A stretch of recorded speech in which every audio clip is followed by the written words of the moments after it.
നമസ്കാരം. ബംഗളൂരുവിലെ ഭക്ഷണശാലയിലുണ്ടായ സ്ഫോടനത്തിന്റെ പശ്ചാത്തലത്തിൽ രാജ്യത്തെ വിവിധ സംസ്ഥാനങ്ങളിൽ ജാഗ്രതാ നിർദ്ദേശം ലഭിച്ചിരിക്കുകയാണ്. തെലങ്കാനയിലെ സൈബറാബാദ് പോലീസ് വിവിധ പൊതുസ്ഥലങ്ങളിൽ ഉൾപ്പെടെ ഇപ്പോൾ പരിശോധന ശക്തമാക്കി തന്നെ മുന്നോട്ട് പോകുന്നുണ്ട്.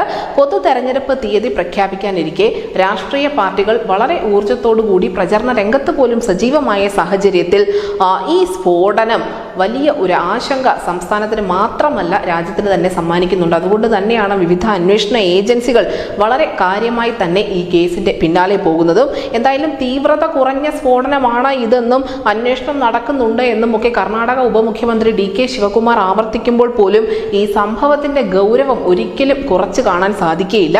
നിലവിൽ ഈ ബാംഗ്ലൂരിലെ ഭക്ഷണശാലയിൽ ഉണ്ടായ സ്ഫോടനം അന്വേഷിക്കുന്നത് NIA-യും IB-യും മിലിറ്ററി ഇന്റലിജൻസും സംസ്ഥാന ഇന്റലിജൻസും റോയും ഒക്കെ കൂടി ചേർന്നുകൊണ്ടാണ്.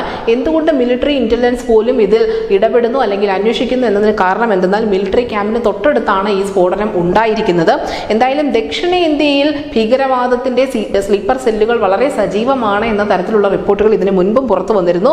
മാത്രമല്ല ഭീകരവാദത്തിന്റെ ഒരു ഹബ്ബായി ദക്ഷിണേന്ത്യ വളർന്നുകൊണ്ടിരിക്കുകയാണ് എന്നുള്ള BJP-യുടെ വിമർശനം യാഥാർത്ഥ്യമാകുന്ന കാഴ്ച കൂടിയാണ് രാജ്യം കാണുന്നത്. നിലവിൽ എന്തായാലും ഈ ഒരു സ്ഫോടനത്തെ വിദഗ്ധർ പറയുന്നത് ടെസ്റ്റ് ഡോസ് എന്ന് തന്നെയാണ്.